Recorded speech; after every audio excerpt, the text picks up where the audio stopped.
Chris Donnelly, welcome to the Bookshelf Conversation. Hey, Ron, thanks for having me.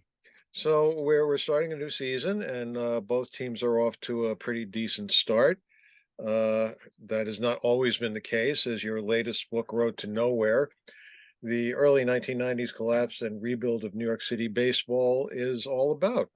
Uh, I have particular memories of the early 90s with the Mets and how my hopes were raised significantly when they acquired players like Bonilla and Murray and Saberhagen. My wife and I were on vacation that winter when this news started coming out. I said, "Wow, this is fantastic," but that didn't work out like that, did it?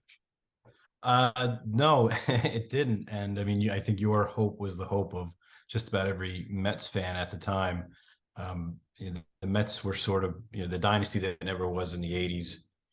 They were still a good team in 1990 and finished in second. And then in 91, it's sort of all the issues of the past came together at once and it fell apart. And the Mets did something that they had never, ever done before, which is they relied on big free agent signings to improve the team with Bonilla and Murray, and then they made the big trade for Saberhagen. So you were not alone. I think everybody thought that the Mets were going to be the team to beat in all of baseball in 92.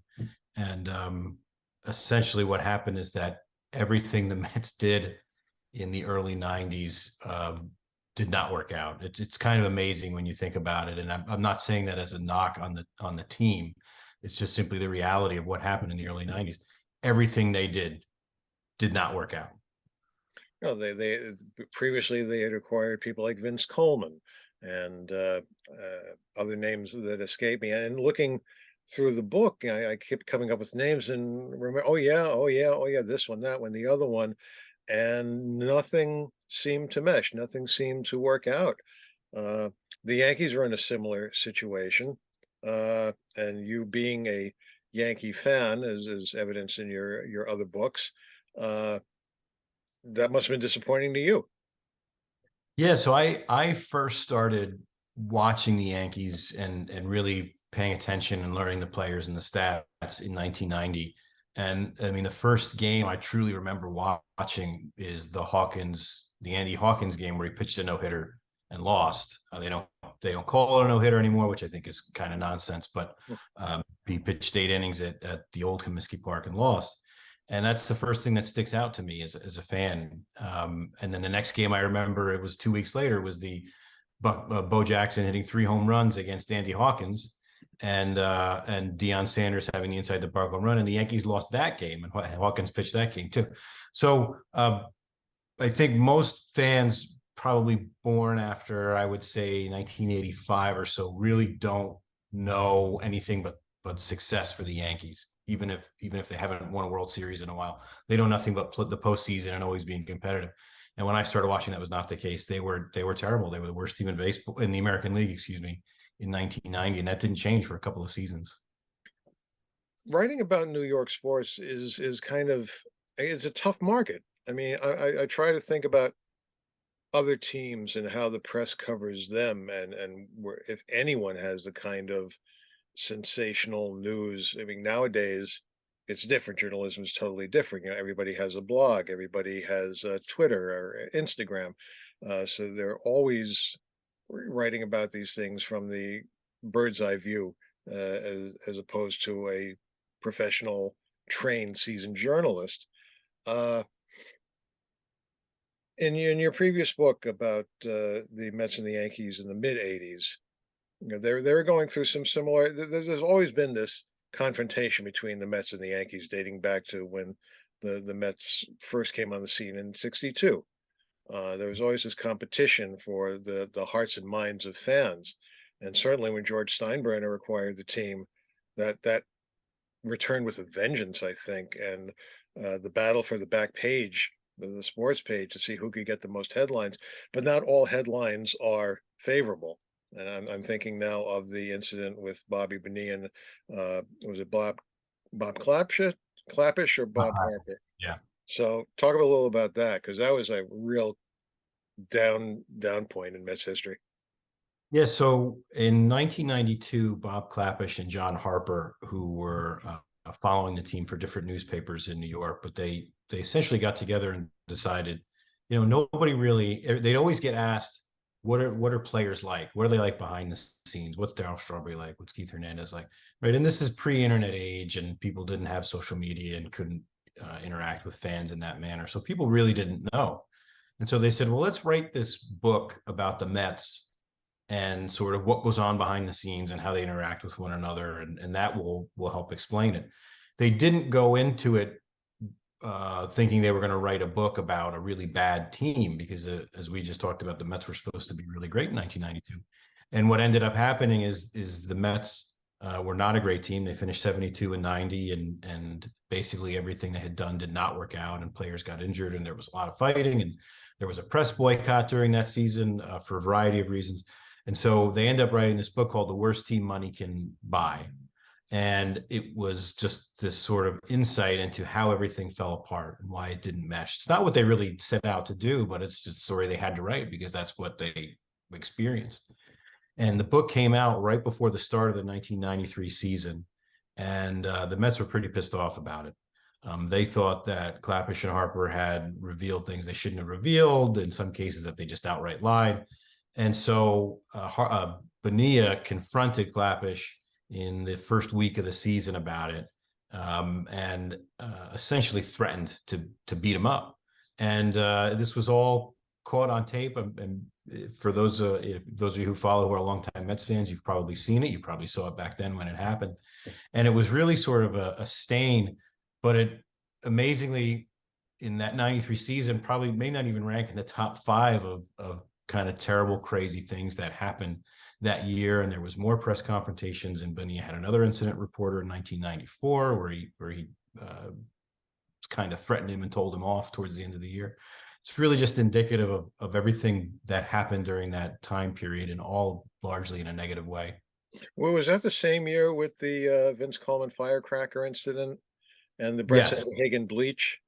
And the bleach and the golf swing, the anniversary of which is coming up soon. All of that happened in 1993. You had the Bonilla Klapisch confrontation early in April. You had Vince Coleman, who was becoming an avid golfer. He takes a swing in the clubhouse and he accidentally hits Doc Gooden in the shoulder. And Gooden ends up missing his start that night, even though the game was rained out. Gooden wasn't going to be able to start. And the Mets aren't honest about what happened. They don't actually admit that that's what happened that night. And of course, that just makes things worse, because now people are wondering why they lied about it. And then in July, you have Brett Saberhagen throwing firecrackers at reporters, which he didn't admit to at first, but then later admits and basically says, I did it because I don't like them. I don't like you guys. And I did it intentionally. And then you have Vince Coleman in a game in Los Angeles. After the game, he's in a Jeep with Bobby Bonilla and Eric Davis of the Dodgers, because they were all friends. And they are throwing lit M80s out and into basically at the fans who are waiting outside the gates. And one of them goes off and injures a couple of people, including a young girl who suffered not life-threatening injuries, but they were pretty serious injuries for what was essentially a toddler. And everyone knew Coleman did it. I mean, there were enough witnesses to know that he was the one who had done it, and he didn't admit to it for a while, and then he eventually admits to it, but he never actually apologizes. He just talks about sort of the hell that he had been going through, which makes it worse. And that was sort of the end of him. And then Brett Saberhagen sprays bleach on two people in the clubhouse. And even though there's a trail of bleach on the carpet leading to his locker, he doesn't admit to it. Everyone knows he did it. There was no secret. He's obvious he did it. He doesn't admit to it. There's an internal investigation. He essentially isn't truthful with Dallas Green, his manager, and eventually it comes out and he has to admit it and apologize. And he worked out an agreement with the Writers Association. And all of that happens in one season. And that doesn't just include how bad the team was, because that's the year that Anthony Young breaks the consecutive losing decision streak, really largely through no fault of his own. He was the recipient of a ton of bad luck. He was actually a pretty good pitcher. And the Mets finish with, I believe it's 59 and 103 that year. And even though they had worse seasons in their history in the 60s, it's probably their worst year ever when you take into consideration who was on that team and everything that they had gone through that year. I want to talk about the process of putting your latest book together. What kind of research did you have to do and how much of that was, well, was any of it? Because I got to say, I read so many books. Sometimes I get them mixed up a little bit. I'm reading the new book about the 1998 Yankees uh, by the reporter who covered them. But as far as your writing goes, how much is research and how much of it is, when I say research, I mean going back through baseball reference and going back through the newspapers versus talking with people contemporaneously. It's really a mix of all those things. It's I mean, I went through hundreds and hundreds of articles and stories, and then there's many books. There's really no book that I think focuses on this specific time period and these two teams, but there's a lot of books that deal with certain pieces of it. And so I would say something like 20 or 30 books that I went through, and then interviews that I had done, either specifically through this book or in the past for other books, which I believe came out to something like 50 or 60 players or personnel that I had talked to. And then, of course, using YouTube to actually watch moments so that you can try and corroborate the things that you're saying. So putting all those things together, it's somewhat exhausting, and a lot of it was done during the pandemic, which I think in theory you would think would make things easier, but it actually made things more difficult because people weren't necessarily there to help you, point you in the right direction. People were working from home. Initially, I think a lot of players were happy to talk about their experiences because we were all sort of uncertain what was going on and just looking to make contact with people. And then I think as time went on, people became less willing to pick up and share stories, and they just got sort of tired of everything. So it was an exhaustive process, but a lot of fun doing it, especially because this is the period where I grew up watching baseball. So to relive it and to write about it and to talk to these folks that I've been watching, that was a lot of fun. That's an interesting point you make about talking with people during the pandemic and how, in the sense of isolation, they might be more forthcoming. They're more like, wow, I can talk to somebody because it's like being snowbound. They can't get out of the house, they can't meet with people. And when someone wants to talk about something which is hopefully, presumably, fond memories, maybe not specifically, for certain games or certain incidents, but a general part of their life. Uh, that's something I didn't consider before. You mentioned YouTube. One of the things I did, you had mentioned a play by the Met shortstop Ray Ordonez early on, where he made a really remarkable throw from his knees to nab a runner at the plate. I was able to find that really quickly on YouTube, so that was fun. Uh, how does writing this book, compare with your previous work, as far as your other work was done not in a pandemic situation? Uh, and I'm particularly interested in your thoughts on how the Yankees explain New York, because New York is one of those things, people love New York or they hate New York. So the market inside the New York Yankee universe, uh, I don't know how they would take that kind of explanation. So talk about that a little bit. Sure. So for Doc Donnie, the Kid, and Billy Ball, which was the book before this one, and this book sort of acts as a sequel to that one. Um, I was too young to remember that time period. So those games were not games that I watched, or even if I did, I really don't remember. And so it even though it was a single season versus this book, which is across 7 seasons, I really had to study up more on incidents that happened and having one thing lead to another. For this book, growing up at that time period and watching baseball, a lot of particular incidents and memories were already in my head as having happened that year. Even with the Mets, because I watched the Mets and I watched Baseball Tonight and all these shows to get all these highlights. So initially, what I started doing was just making a list of every year and every moment that I thought would be relevant to this book, even if they weren't necessarily remembered moments. I talk about the Mel Hall Memorial Day home run in 1991. He hit a walk-off home run against the Red Sox on Memorial Day. At the time, that home run was incredibly huge for the Yankees because they had nothing to cheer about for years, and they were performing better than was expected because they had finished dead last the year before. And that home run was really sort of a cathartic moment. And it's lost to history for a lot of reasons. One of them being the Yankees ended up being terrible that year, and Mel Hall ended up being a sexual predator and being in jail. So that memory's gone. But at the time, it was this huge thing, and so it was already in my head to write about that, or write about Tim Leary being caught possibly cheating, the Yankees pitcher in Baltimore. So in that sense, it was easier.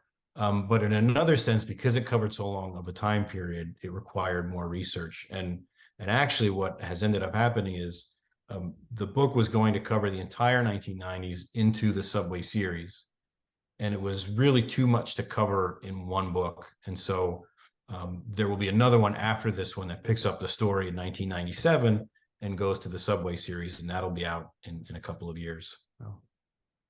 And the how the Yankees explain New York. And it's what's interesting is the history of New York City and the history of the Yankees are eerily similar, just in terms of the characters and the people that have played there.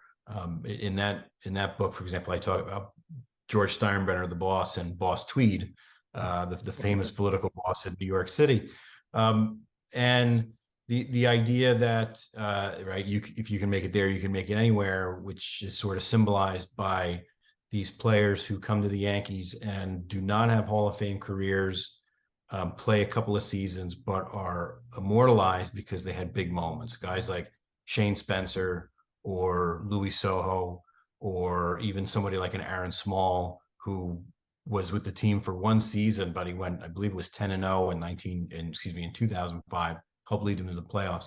So there is this sense that they are representative of New York in that way. Admittedly, the Mets would be more representative of New York in the 1980s for a variety of reasons: the partying, the drug use, the sort of screw you attitude. But that kind of fell apart. And it was sort of the Yankees in the 90s who emerged as kind of this gritty, can-do team with all these young players. And so they recaptured the city in the 90s, and they've never really given it up. The Mets have come close a couple of times. There were some opportunities for them to recapture New York City in the early part of this century, and then a couple of years ago, and they haven't done it yet. And they might have an opportunity now, because they obviously have a great team, and the Yankees have a good team. So we'll see, but it's still really a Yankees town. One of the things New York, especially New Yorkers, have heard about rooting for baseball teams is if you love one team, you have to hate the other team. You can't like if you can't say, well, the Mets are doing bad, but at least the Yankees are doing well. When you're writing a book about the Yankees and the Mets, being a Yankee fan, do you have any difficulty trying to be objective about the Mets? Or do you look for bad things about the Mets, or you try to have that objectivity? That's actually a great question, because it's actually something I'm sort of hypersensitive about, because I try to be impartial. I try to be fair, no matter what my own memories or feelings are. And I would say it might even be the opposite, that I actually try for everything not to be negative about the Mets, or for everything to be positive about the Yankees. I think I do a good job of it. I obviously I don't know, so I would rely on others to tell me that. But I don't. I mean, I certainly didn't write this with the expectation of going, "Wow, look how terrible the Mets were back then." I mean, it's really just. I mean, this is who they were, and again, I don't say this as a Yankee fan trying to belittle the Mets. It's truly astonishing how little they did worked out in the 90s. Some of it their fault, and really bad thinking and managing on their part, and others it just didn't work. And the flip side of that is how almost everything the Yankees did in the early to mid 90s worked out in their fashion, whether deliberately or just plain dumb luck. And that's a theme I repeat throughout the book, is how everything had to go their way for it to be the dynasty of the late 90s, and it did. Derek Jeter doesn't get picked before they have the sixth round pick in 1992. 5 teams pass up on him. Mariano Rivera is left vulnerable in the expansion draft in November 1992, and because he's been injured the Rockies and the Marlins do not pick him up. The Yankees were going to trade him for David Wells in 1995, and Mariano suddenly adds 5 miles an hour to his fastball, and they don't make that deal. They are hours away from losing Andy Pettitte and having him re-enter the draft and possibly go to another team.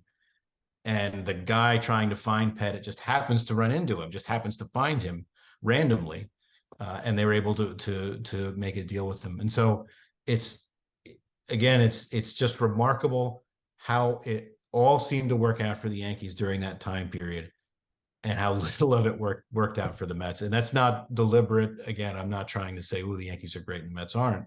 It's just the way it went in that decade. One of the things that brings that to mind is the failure of Generation K to produce. We had three pitchers who were supposed to be the next Seaver, Kuzin, and Gentry, and later on, you know, other Met pitchers who did very well. But Bill Pulsipher, Jason Isringhausen, and Paul Wilson just never amounted to anything with the Mets, and it's kind of heartbreaking to read about the struggles they had. I think it's a very even-handed book. Look, if something is lousy, it's lousy, and if you're going to be honest about it, they were lousy, and you can't try to overcompensate by trying to even things out. If the scales are tipped in the Yankees' favor, that's just the way things are in life and in sports and baseball. That's just the way things are. Your previous books, this one is published by the University of Nebraska Press. Who published your other books? They published the last one, Doc Donnie. The second one, How the Yankees Explain New York, was Triumph Books. And the first one I did, which is Baseball's Greatest Series, which is about the Yankees Mariners 95 division series, that was Rutgers University Press. So you've written about one specific series within a year in the 1995 playoffs. You write about, I don't want to call it a philosophy book about how the Yankees explain New York, and these other two books cover a much larger expanse of time. This one more than the Donnie baseball book. Is it easier or harder to write about one specific incident, for lack of a better word, for in 95, or a much broader period of time? It's the broader period of time, just because you only have so much space. You can only write so many pages, and even if you had an unlimited amount of pages that you can do, you want to keep the reader's attention, and you don't want them to feel like they have to get through the book because they started reading it. You want them to keep reading because they're enjoying it. And so for a book like this, when you're talking about 7 seasons, I mean, there were several pages. I mean, I want to say maybe 30 to 40 pages that we ended up having to cut out. And so it's tough to decide what stays and what goes, because when I write that first draft, well, to me, all of this is important. All of this should be read about. That's why I'm putting it down, but that's just not the way it works. Whereas focusing on that one season, the 95 season, let's say the Yankees and Mariners, you know what needs to be talked about, you know the issues. It's very easy to map that all out and to not necessarily miss anything, because it's such a condensed time period. It's only 2 teams. Whereas with this, yes, it's 2 teams, but there are other things you have to cover. There's all the players that you have to cover, right? I mean, one team, 25 players, 50 players in 1 year. Over 7 seasons, you're talking maybe 100 players, multiple especially in that time period, 8 different managers. So it's just a lot you have to cover and figure out how to condense it while not missing anything important, but also keep it so that the reader is interested in still reading it and not feeling like they just need to get to the end because they started reading it. Now you talk about having to cut those 30, 40 pages. The people who edited your book, how did you find their because the publishing industry being what it is these days, there are fewer people working on projects, and you might not have an editor who's really knowledgeable about the topic as much as they might have been in the past. So you might be working with someone who has a general knowledge of baseball, but not specifically about these people, these incidents. Is that a problem? It wasn't a problem for me because they really gave me, I had control over what was cut out. So basically, they came back to me and said, "Look, we're X amount of words over. Can you go through and see if you can take that many words out?" And so it ultimately ended up being my decision. Nobody would come to me and say, "Well, we don't consider this moment important or that moment important." They left it up to me as the author, which I mean, obviously, I love being the author, but I also respect that they would trust me enough to do that. So fortunately, no, that wasn't an issue. Oh, okay, very fortunate, very fortunate. Uh, your next book, is that also a University of Nebraska Press project? That will be University of Nebraska Press, and that will hopefully be out in 2025 for the 25th anniversary of the Subway series. And we've been talking with Chris Donnelly, author of, among other books, his latest, The Road to Nowhere, The New York Yankees. I'm sorry, let's start that again. The early 1990s collapse and rebuild of New York City baseball. Uh, Not being in a pandemic situation, it must be a little more fun. You get to go to book events, you get to make appearances. Unfortunately, the Pandemic Baseball Book Club recently shut down. That was a group of authors who were you involved in that at all during I wasn't in it, but I knew about it. I thought it was a really great thing to do, especially given everything that was happening.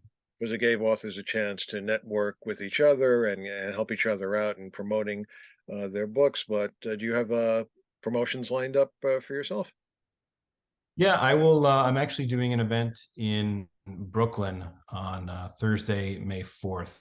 It's myself and Evan Drelich, who has also written a great book about the Houston Astros. So we'll be there talking about it and taking some questions. And I will be part of the Hall of Fame's author series this year. So I'll be up in Cooperstown in the middle of July to talk about the book as well. And there'll be some other things coming up that I'll be sharing on social media. You can follow me at cdonnelly81 on Twitter, and I'll have stuff on there.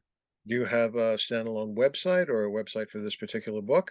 Not a standalone. I'm not that much of an author yet, but maybe one day. But folks can follow me on Twitter, and all the updates will be provided there. There's also there's a Twitter page I've started called Road to Nowhere. It's Road TWO Nowhere, and that has highlights from those seasons. They're tweeted every couple of days. So if folks want to follow there and relive some memories, please feel free to. Well, Chris, thanks very much for talking with us today. Good luck and enjoy the season. Thanks, Ron. You too.